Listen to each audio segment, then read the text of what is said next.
आज भगवान ने एक लीला की। गोपियों के उस बार बार ताने के आने से मैया उल्हाने से परेशान हो गई। तो आज मैया ने फैसला कर लिया, लाला ना बाहर जाएगो और ना ये उधम करेगो, ना शिकायत आएंगी। इसलिए आज मैं लाला को बांध दूंगी, उखल से बांधूंगी। आज उखल से बांधने लगी मैया। लाला के उदर के ऊपर से, पेट के ऊपर से रस्सी की डोर से बांधने लगी उखल में, ताकि ये भाग न जाए कहीं।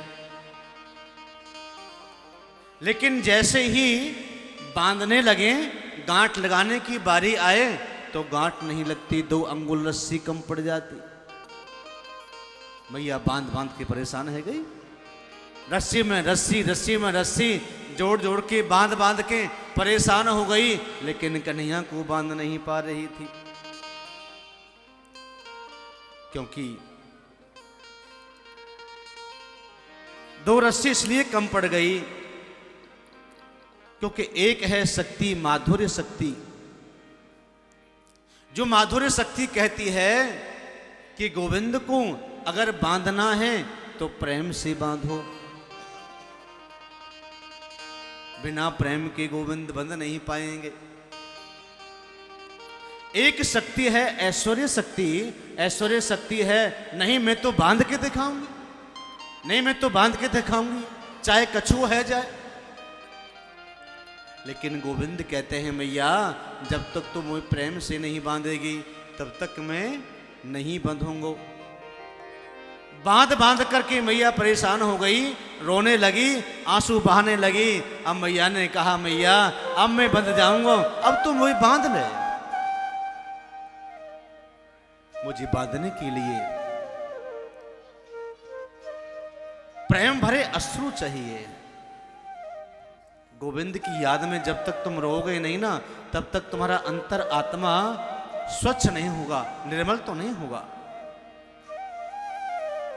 अगर आपके पास चढ़ाने के लिए कुछ भी नहीं है तो आपके भाव के 2 अश्रु गोविंद के चरणों में चढ़ा देना, वही गोविंद स्वीकार करते हैं। और तुम्हारे पास चढ़ाने के लिए है क्या?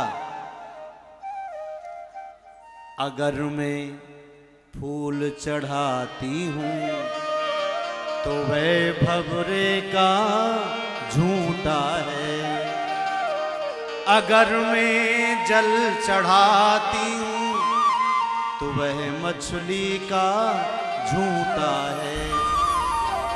चढ़ाऊं तो चढ़ाऊं क्या? आपका शुद्ध सात्विक पवित्र मन, ये मनुष्य भाव अगर आप गोविंद के चरणों में चढ़ाते हैं तो आपका कल्याण हो जाएगा। भगवान जैसे ही आगे बढ़े बंद करके तो उनके आंगन में 2 वृक्ष हैं। एक वृक्ष है यमलार्जुन का और एक वृक्ष है अशोक वृक्ष।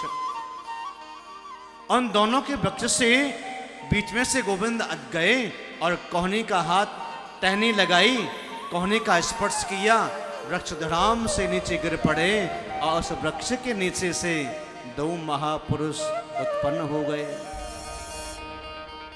ये कुबेर के 2 पुत्र हैं जिन्होंने संतों का अपमान किया, तो संतों ने इसको शाप दे दिया कि जाओ तुम्हारे घर में अतिथि आए, संत आए, उसका तुम अपमान करते हो, तुम्हें सम्मान नहीं आता, वृक्ष की भांति खड़े हो, जाओ तुम वृक्ष बन जाओ।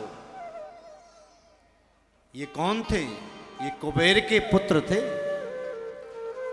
बड़े अभिमान में, मद में आकर के किसी भी संत का सम्मान नहीं करते थे, घर में कोई अतिथि का। संत के शाप से वृक्ष बन गए।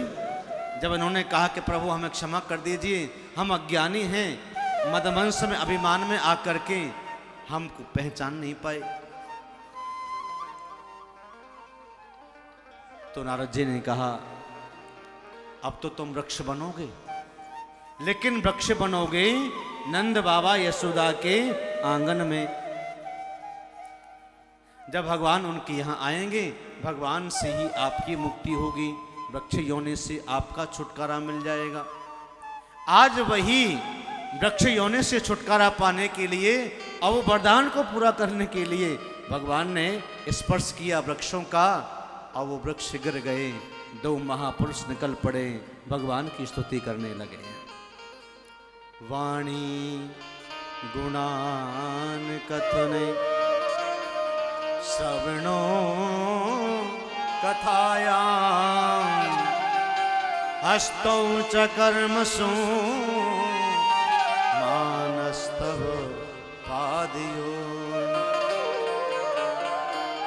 स्मृत्या शिरस्त्वं निवासो जगत प्रणामे दृष्टि सतां दर्शनेषु भवतु नाम।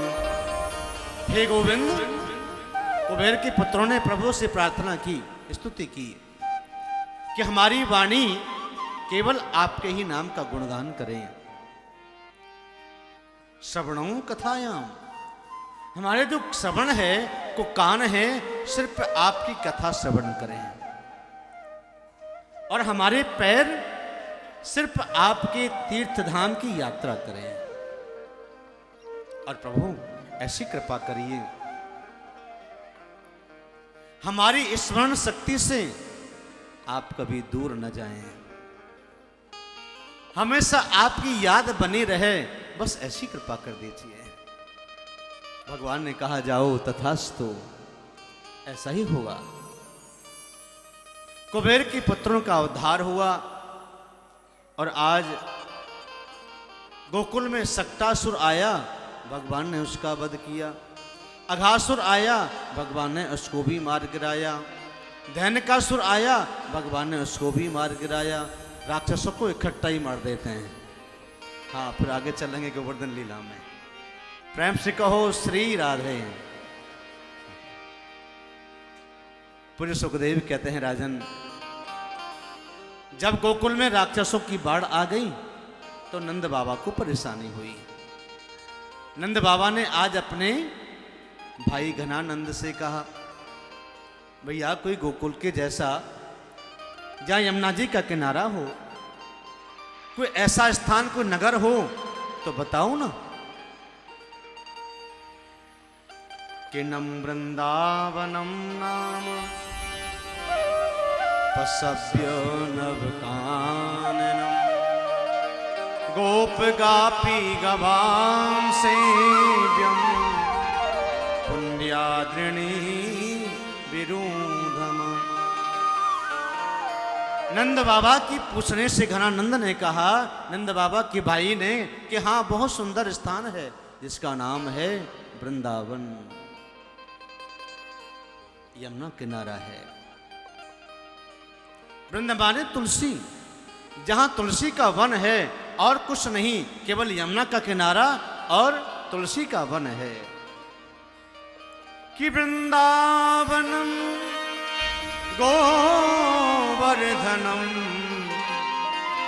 यमुना पुलिनानि च वीक्षास्युदुत्तमा प्रीतो रामः माधयोर नृपम।